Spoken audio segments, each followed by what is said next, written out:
जड़ भरत और राजा रघुगण की भेंट। श्री सुखदेव जी ने कहा, राजन, एक बार सिंधु सौवीर देश का राजा रघुगण पालकी पर सवार कहीं जा रहा था। जब वह एक सुमति नदी के किनारे पहुंचा, तब पालकी उठाने वाले जमादार को एक कहार की जरूरत पड़ी। तभी उसकी दृष्टि उधर घूमते हुए हट्टे कट्टे जड़ भरत पर पड़ी, तो उसने उसे पकड़कर राजा की पालकी के कहारों के साथ जोड़ दिया। महात्मा भरत यद्यपि इस प्रकार के कार्य के योग्य नहीं थे, परंतु उन्होंने कुछ नहीं कहा और पालकी के साथ चलने लगे। ब्राह्मण जड़ भरत अहिंसक व्यक्ति थे। उनके पैरों के नीचे कोई जीव न आ जाए, ऐसा सोचकर वे नीचे की ओर देखकर चल रहे थे और संभल संभल कर कदम बढ़ा रहे थे। इस कारण साथ के कहारों से उनकी चाल मेल नहीं खा रही थी। राजा रघुगण ने कहारों से ठीक प्रकार से चलने को कहा। स्वामी भक्त कहार राजा की बात सुनकर दंड के भय से घबरा गए। उनके जमादार ने विनय पूर्वक राजा से कहा, यह जो नया कहार हमारे साथ पालकी उठाकर चल रहा है, यह जल्दी जल्दी नहीं चलता। इसकी वजह से हम लोग पालकी ले जाने में असुविधा अनुभव कर रहे हैं। कहारों की बात सुनकर राजा ने सोचा कि संगति से उत्पन्न होने वाला दोष एक व्यक्ति से दूसरे को भी लग जाता है, इसलिए इसका प्रतिकार अभी करना चाहिए। राजा ने क्रोध में भरकर व्यंग करते हुए जड़ भरत से कहा, अरे भाई, लगता है तुम बहुत थक गए हो। तुम्हारे साथियों को तुम पर जरा भी दया नहीं आई है।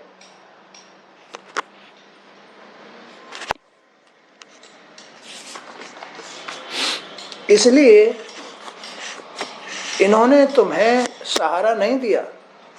लगता है इतनी देर से तुम अकेले ही पालकी ढोते चले जा रहे हो। तुम्हारा शरीर भी मोटा ताजा है, पर स्वस्थ नहीं है। तुम्हारे ऊपर बुढ़ापा भी छाता चला जा रहा है, क्योंकि ऐसी बात है ना। राजा के द्वारा इस प्रकार ताना मारने पर भी जड़ भरत बिना कुछ बोले और बिना बुरा माने चुपचाप चलते रहे। वे तो ब्रह्म स्वरूप हो चुके थे। उन्हें अपने शरीर का जरा भी मोह नहीं रह गया था। वे तो जैसे आत्मज्ञान में लिप्त होकर आनंद का रसास्वादन करते हुए चल रहे थे। पालकी अभी भी उसी प्रकार टेढ़ी मेढ़ी ऊपर नीचे होकर चल रही थी। इस बार राजा रघुगण को क्रोध आ गया और वह आग बबूला हो उठा। वह बोला, अरे मूर्ख, तू क्या जीते जी मर गया है? तू मेरी आज्ञा का उल्लंघन करके मेरा अपमान कर रहा है। मालूम होता है कि तू कोई पागल है। अरे, जैसे यमराज प्रजा को उनके अपराधों के लिए दंड देते हैं, उसी प्रकार मैं तुझे भी दंड दूंगा। इतना कहकर रघुगण पालकी रुकवा कर नीचे उतर आया और राजा होने के अभिमान में भरकर जो मुंह में आया बकने लगा। वह अपने आप को बड़ा विद्वान समझता था। वह नहीं जानता था कि उसने अभिमान के वशीभूत होकर भगवान के अनन्य भक्त का अपमान कर दिया है। उस राजा की ऐसी बुद्धि देखकर जड़ भरत मुस्कुराए और बोले, राजन, तुमने जो कहा वह ठीक ही है। यदि भार नाम की कोई वस्तु है तो ढोने वाले के लिए है। यदि कोई मार्ग है तो वह चलने वाले के लिए है। शरीर का स्वस्थ होना, दुबला या मोटा होना भी उसी के हाथ में है। इसे शरीर के लिए कहा जाता है, आत्मा के लिए नहीं। ज्ञानी जन के मुख से ऐसी बातें शोभा नहीं देती जैसी आप कर रहे हैं। स्थूलता, कृशता, आदि व्याधि, भूख प्यास, भय, कलह, इच्छा, बुढ़ापा, निद्रा, प्रेम, क्रोध, शोक और अभिमान, ये सारे धर्म शरीर का अभिमान करने वाले में रहते हैं।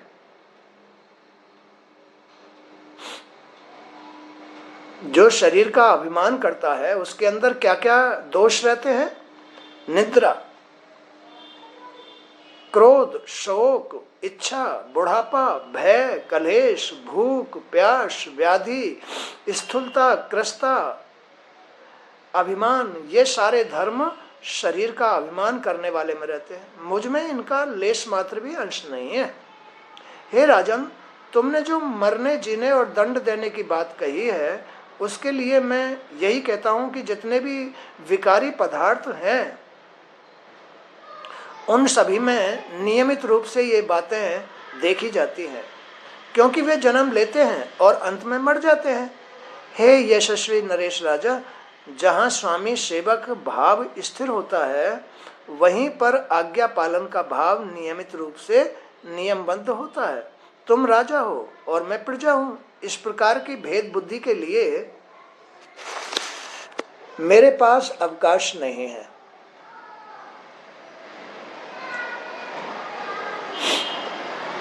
परमार्थ की दृष्टि में कौन स्वामी है कौन सेवक है, इसका निर्णय कैसे किया जा सकता है?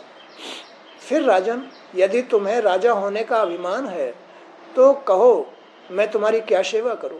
वीरवर, मैं मत उन्मत्त पागल और मूर्ख जड़ भरत अपनी ही स्थिति में रहता हूं। मुझे दंड देकर तुम्हें क्या हाथ लगेगा? यदि मैं मूर्ख और पागल हूं, जड़ और प्रमादी हूं, तो भी मुझे शिक्षा देकर तुम पिसी हुई रेत को ही पुनः पीसोगे। तब तुम्हारा परिश्रम व्यर्थ ही हो जाएगा। राजन, मुनिवर जड़ भरत के यथार्थ तत्व के उपदेश को सुनकर राजा रघुगण का मुख खुला का खुला रह गया। जड़ भरत शांत भाव से फिर पालकी को उठाने लगे, परंतु राजा ने उन्हें रोक दिया। उसका सारा राजमद दूर हो गया। वह जड़ भरत के चरणों में गिरकर क्षमा मांगने लगा और बोला, हे देव, आपने यज्ञोपवीत धारण किया हुआ है। आप इस प्रकार स्वच्छंद रूप से विचरण करने वाले कौन हैं? आप किसके पुत्र हैं? क्या आप दत्तात्रेय आदि अवधूतों में से कोई हैं? यहाँ आपका आना कैसे हुआ? कहीं आप पद्म वेश में छिपे हुए भगवान कपिल देव तो नहीं है? हे विप्रवर, मुझे न तो इंद्र के वज्र का भय है, न मैं महादेव जी के त्रिशूल से डरता हूँ, न यमराज के दंड से। मुझे अग्नि, सूर्य, चंद्र, वायु और कुबेर के अस्त्रों का भी कोई भय नहीं है, परंतु मैं ब्राह्मण कुल के अपमान से बहुत डरता हूँ। अतः कृपया बताइए कि ज्ञान विज्ञान की महान गरिमा को छिपाकर मूर्खों की भांति विचरने के पीछे आपका क्या प्रयोजन है? विषयों से आप सर्वथा अनासक्त हैं।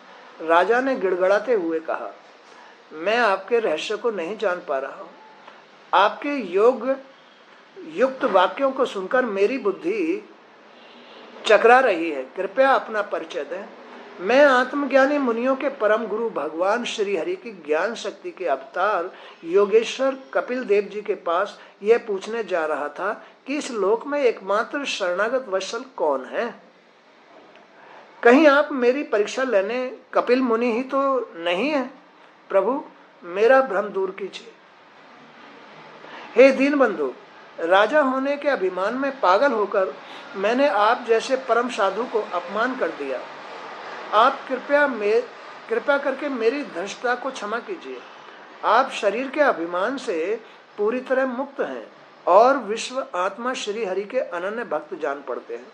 इसलिए मेरे द्वारा किए गए अपमान का आपके ऊपर कोई प्रभाव नहीं पड़ा, परंतु साक्षात त्रिशूल पाणी भगवान महादेव के समान प्रभावशाली होने पर भी अपने इस अपराध बोध से मैं निश्चित रूप से अल्प समय में ही नष्ट हो जाऊंगा, ऐसा मुझे लग रहा है। मुझे क्षमा करें।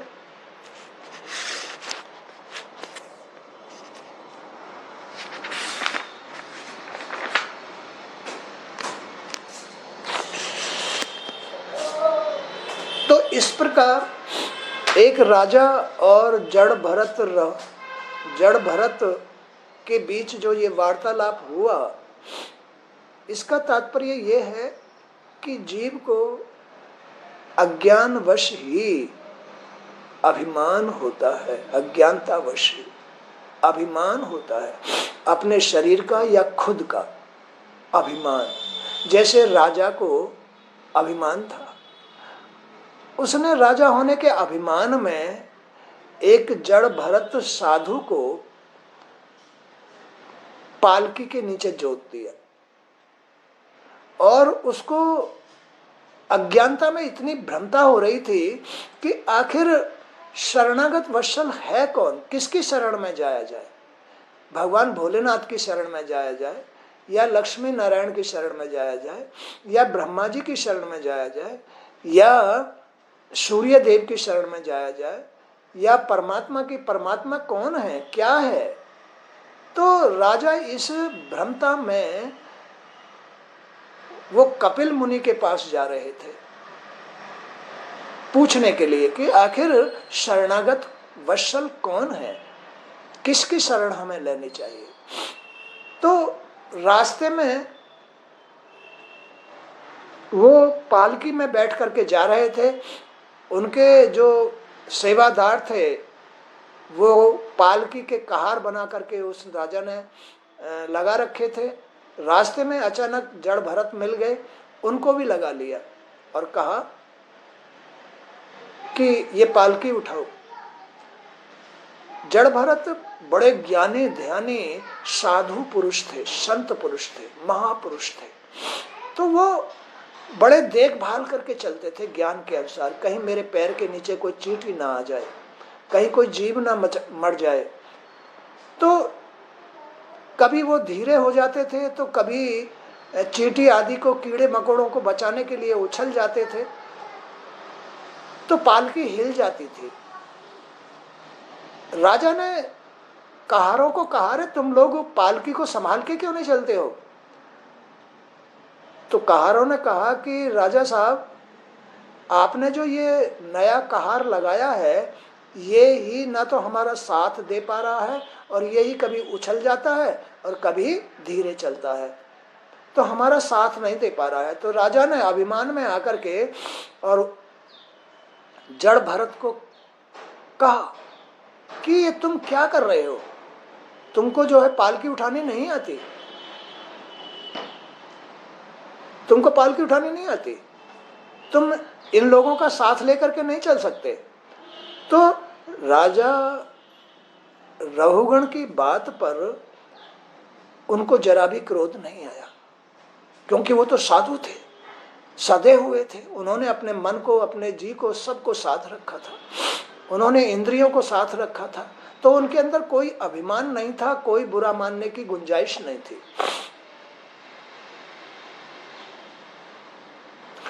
अब जड़ भरत ने जब उनसे ये बात कही, तो राजा रहुगण को अचंबा हुआ कि मैंने इसको डांटा भी, लेकिन इसके ऊपर तो कोई असर ही नहीं हुआ।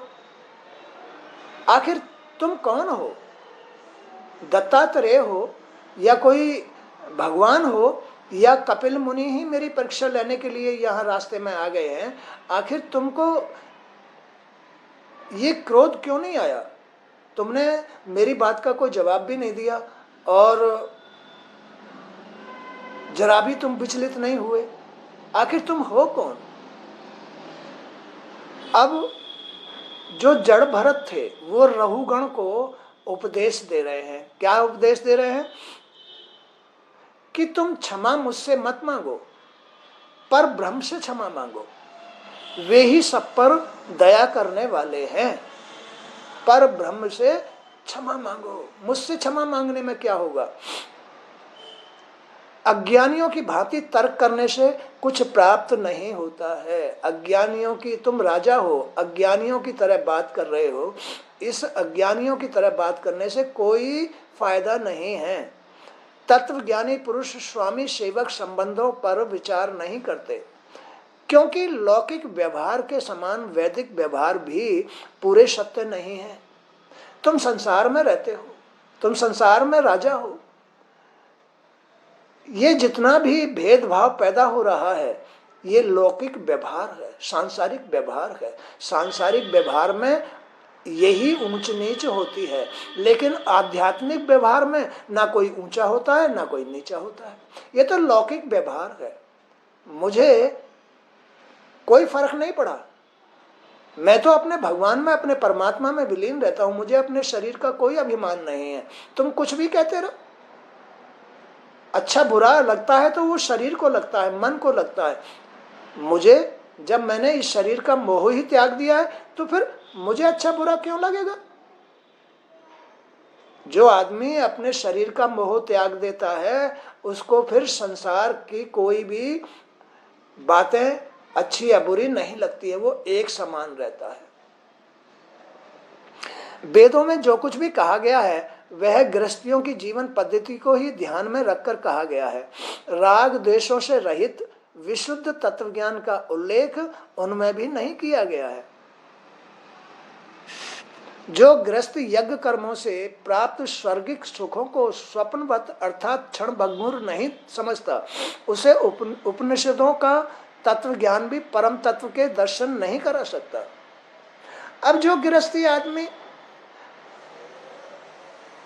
आध्यात्मिक ज्ञान को नहीं समझता है, तत्व ज्ञान को नहीं समझता है, फिर उसके जो वैदिक कर्म है, जो वो यज्ञ कर रहा है, कथा कर रहा है, तीर्थ कर रहा है, दान कर रहा है, उसके वो कर्म उसको सुख नहीं दे सकते।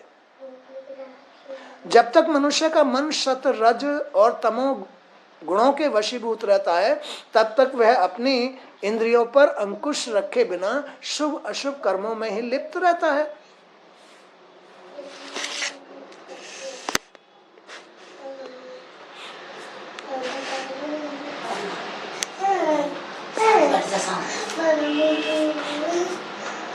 उसका मन भौतिक वासनाओं में ही उलझा रहता है और वह अपने को कभी सुखी और समर्थ अनुभव करता है तो कभी पतन के गर्त में गिर जाता है।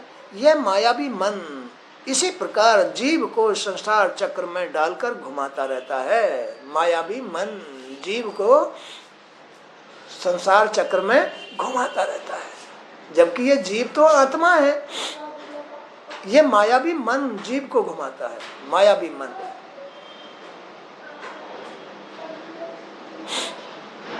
उसका मन भौतिक वासनाओं में ही उलझा रहता है और वह अपने को कभी सुखी और समर्थ अनुभव करता है तो कभी पतन के गर्त में गिर जाता है। यह मायावी मन इसी प्रकार जीव को संसार चक्र में डालकर घुमाता रहता है। जब तक ये मन है तभी तक जीव के सामने अच्छे बुरे दृश्य बने रहते हैं, दुख सुख बना रहता है, मान अपमान बना रहता है। जब मन ही नहीं रहा तो फिर वो परमात्मा हो गया, आत्मा हो गया, फिर उसे दुख सुख क्यों सताएंगे? मन ही नहीं रहा, ये मन का खेल है। मन ही तो मान चाहता है, मन ही अपमान करा देता है। ये लौकिक व्यवहार है, ये गृहस्थियों का सांसारिक व्यवहार है, जिसमें अच्छा बुरा दुख सुख है, जिसमें अहंकार घमंड आदि ये सब कुछ होता है। ये तभी तक होता है जब तक मन रहता है, और जब मन खत्म हुआ तो शेष आत्मा रह जाती है। शेष आत्मा रह जाती है, फिर उसको कुछ भी अच्छा बुरा कुछ नहीं लगता, फिर तो आत्मा ऐसे ही जड़ भरत की तरह हो जाता है।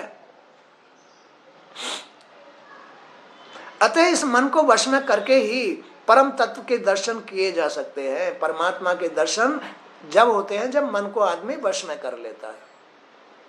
मन को वश में करो, ये मन तो तुम्हें हर वक्त घुमाता रहता है, गृहस्थी में, बच्चों में, धन में, संपत्ति में, सुख दुख में, मान अपमान में घुमाता रहता है जीव को। अतः इस मन को वश में करके ही परम तत्व के दर्शन किए जा सकते हैं। यही वह मार्ग है जिससे जीव मोक्ष प्राप्त करता है। तभी तो जीव को मोक्ष प्राप्त होगा, अन्यथा नहीं होगा। जब तक मन शांत नहीं है, जब तक मन नहीं मरा है, जब तक मन है, जब तक जीव को मोक्ष नहीं मिल सकता। विषय वासनाओं में लिप्त रहने वाला मन जीव को सांसारिक संकटों में डाले रखता है। ये मन ही तो ईंट ढुलाता है, मिट्टी ढुलवाता है, डंडे लगवाता है, ये मन ही लगवाता है। सब कुछ ये मन का फेर है। इसे तटस्थ होकर ही शांति में मुक्ति, किनसे मन से तटस्थ होकर, चौकस होकर, सावधान होकर शांति में मुक्ति का मार्ग प्राप्त होता है और मोक्ष प्राप्त होता है। हे राजन, 5 कर्मेंद्रियां, 5 ज्ञानेंद्रियां तथा 1 अहंकार, ये 11 मन की वृत्तियां हैं। 5 ज्ञानेंद्रिय, 5 कर्मेंद्रिय, 1 अहंकार, ये 11 मन की वृत्तियां हैं। इनके द्वारा उत्पन्न 5 प्रकार के कर्म, 5 तन्मात्राएं, 1 शरीर, ये 11 इनके आधार भूत विषय हैं। गंध, रूप, स्पर्श, रस और शब्द, ये 5 ज्ञानेंद्रियों के विषय हैं। मल त्याग, संभोग, गमन, भाषण, लेना देना आदि कर्मेंद्रियों के विषय हैं। यह शरीर मेरा है, इस प्रकार से स्वीकार करना अहंकार का विषय है। ये शरीर मेरा है, हो गया अहंकार। ये शरीर मेरा है, हो गया अहंकार। कब? जब ये ज्ञानेंद्रिय, कर्मेंद्रिय और मन संचालित हो जाता है, तब ये जीव क्या, ये शरीर मेरा है, अब तो ये इस शरीर को अपना समझने लग गया। मन की ये 11 वृत्तियां काल, कर्म और स्वभाव के अनुसार करोड़ों भेदों में विभक्त कर देती है। क्या? मन की ये 11 वृत्तियां, मन की 11 वृत्ति कौन सी? ज्ञानेंद्रिय, कर्मेंद्रिय और एक मन। ये 11 वृत्तियां जीव को करोड़ों भेदों में विभक्त कर देती है, जीव को करोड़ों भेदों में। परंतु इन सभी की सत्ता का केंद्र आत्मा है। आत्मा, आत्मा उसे प्रकाशित कर रही है, मन नहीं। शरीर तो इन्हें क्रिया रूप में परिणित करने वाला माध्यम मात्र है। शरीर क्रियाओं में परिवर्तित कर रहा है। कभी भूख लग रही है, कभी प्यास लग रही है, कभी कहीं जाना है, कभी गृहस्थी के विषय में सोचना है, तो कभी पैसा कमा के लाना है, तो कभी ईंट गारा करना है। कुछ भी, ये सब मन की, शरीर की वृत्तियां हैं। ये शरीर, ये मन ही ये सब कुछ करा रहा है, जो नश्वर है, जो बिल्कुल नश्वर है। अरे अपने मोक्ष के लिए इस शरीर को छोड़ क्यों नहीं देते हो? अपने मन को त्याग क्यों नहीं देते हो? अपने मोक्ष के लिए, अपनी मुक्ति के लिए इस संसार को त्याग क्यों नहीं देते हो? तो मैं तो त्यागूंगा इसको, मैं तो इस संसार को त्यागूंगा। जब संसार के त्यागने से ही मोक्ष मिलता है, तो मैं इस नरक में क्यों पड़ा रहूं? इन सभी की सत्ता का केंद्र होते हुए भी इनसे विलग एक तटस्थ दर्शक की भांति इन्हें आत्मा देखती रहती है। अपनी ओर से वह कुछ नहीं कहता है।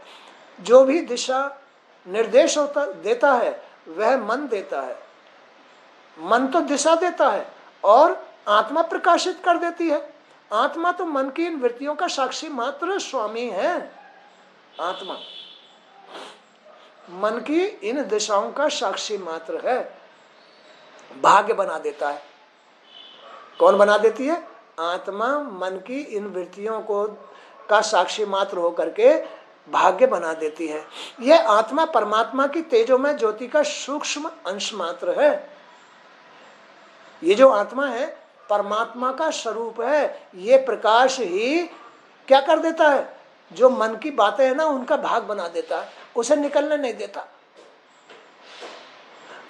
शरीर में रमा देता है। और अधिकतर जीवन आदमी जो है ना, मन में ही लिप्त होकर करता है। परमात्मा तो सर्वव्यापक है, आत्मा तो सर्वव्यापक है, वह जगत का कारण स्वरूप है। इस शरीर का निर्माण आत्मा ने किया है, मन के अनुसार, कर्मों के अनुसार। परमात्मा तो सर्वव्यापक है, वह जगत का कारण स्वरूप है। वह आत्मा के द्वारा सभी प्राणियों के अंतःकरण में रहता है। वही समस्त प्राणियों में चेतना भरता है। वही समस्त जीवों का आश्रयदाता भगवान वासुदेव है। जैसे वायु निराकार होते हुए भी अनुभव गम्य है, दिखाई नहीं देती है वायु, ऐसे ही ईश्वर इस शरीर में होते हुए दिखाई नहीं देता है। लेकिन वो ही तुम्हारे मन के अनुसार तुम्हारा भाग्य रचता रहता है। कभी तो स्त्री के रूप में, कभी पुरुष के रूप में, कभी कुत्ता बिल्ली के रूप में, कभी पक्षी के रूप में, कभी पशु के रूप में भाग्य रचता रहता है, जैसा उसका मन कर्म है। लेकिन इन सब बातों का आधारभूत है आत्मा, जो परमात्मा है। तो वायु निराकार होते हुए भी अनुभव गम्य है, जीवों की प्राण रूप होकर उन्हें प्रेरित करती है, उन्हें सक्रिय बनाती है। किसको? जीवों को, शरीरों को सक्रिय बनाती है। ईश्वर, आत्मा, ईश्वर इसको सक्रिय बना रहा है, चला रहा है, देखने का काम कर रहा है, सुनने का, सब कुछ वही सक्रिय कर रहा है इसको। तो वह आत्मा के द्वारा सभी प्राणियों के अंतःकरण में रहता है। वही समस्त प्राणियों की चेतना भरता है। वही समस्त जीवों का आश्रयदाता भगवान वासुदेव है। है। तो उसी प्रकार परमात्मा वासुदेव सर्वसाक्षी आत्मा के रूप में सभी जीवों में विद्यमान रहता है। जब तक मनुष्य अपने ज्ञान से इस दृश्य जगत के मायावी प्रपंच का तिरस्कार नहीं करता, इस मायावी मन का तिरस्कार जब तक मनुष्य नहीं करता, उसको मुक्ति, मोक्ष, भगवान के दर्शन, आत्मा का अनुभव नहीं हो सकता, ज्ञान प्राप्त नहीं हो सकता। जब तक मनुष्य अपने ज्ञान से इस दृश्य जगत के मायावी प्रपंच का तिरस्कार नहीं करता, सांसारिक स्थूलता का मोह नहीं छोड़ता, अपने मन को वश में करके विविध भौतिक राग द्वेषों को नहीं छोड़ता, तब तक वह आत्म तत्व को नहीं जान सकता, अपनी आत्मा के दर्शन नहीं कर सकता। यह मन मनुष्य का सबसे बड़ा शत्रु है, इस आत्मा का सबसे बड़ा शत्रु है। इस मन ने ही तो अहंकार पैदा किया, इस मन ने ही क्रोध पैदा किया, इस मन ने ही लालच पैदा किया, इसने ही मद पैदा किया, इसने ही अच्छा बना दिया, इससे बुरा बना दिया, इसने ही नरक बना दिया। तो ये मन बड़ा शत्रु है, इसे नियंत्रित करना बड़ा कठिन है। मिथ्या होते हुए भी इसने आत्म स्वरूप के सत्य को आच्छादित कर रखा है, छुपा रखा है। देखो मन कैसा है कि जो सर्वशक्तिमान आत्मा परमात्मा है ना, उसको भी छुपा दिया इसने, मन ने। उसकी नहीं चलने दे रहा, अपने चला रहा है, उसके सामने चला रहा है ना। इस शरीर में वही तो देखने का काम कर रहा है। अगर आंख ना हो, बैठे रहो अंधों की तरह, कान ना हो, बैठे रहो गूंगों की तरह। तो ये देखो सब कुछ उसने निर्माण किया, कर रहा है वो, लेकिन फिर भी इस मन ने क्या चाला काट रखा है कि उस सच्चाई को छुपा देता है और अपनी मनमानी कराता है। तो ये मन बड़ा सबका शत्रु है, मन ही सबका शत्रु है। तो ये जो मिथ्या मन है, ये आत्म स्वरूप के सत्य को आच्छादित कर देता है, छुपा देता है। अतः तुम श्री हरि के चरणों की उपासना करके इस चंचल मन पर अंकुश लगाओ, तुम्हारे सारे भ्रम दूर हो जाएंगे। इस मन पर अंकुश लगाओ, तब तुम्हें भगवान वो ढूंढने से नहीं मिलते। तुम इस रास्ते पर चलना शुरू कर दो तो तुम्हें अपने आप वो चल के मिल जाएंगे। कौन? भगवान, आत्मा, परमात्मा तुम्हें ढूंढने से नहीं मिलेंगे। मन को तो तुम छोड़ो नहीं, मन को तो तुम साफ करो नहीं, मन पर तो अंकुश लगाओ नहीं, और परमात्मा को ढूंढने निकल जाओ तो वो कभी नहीं मिलेंगे। तुम परमात्मा के रास्ते पे चल जाओ तो वो अपने आप चलकर तुम्हें दर्शन दे देंगे, वो तुम्हें मिल जाएंगे। बोलो बात सही है गलत?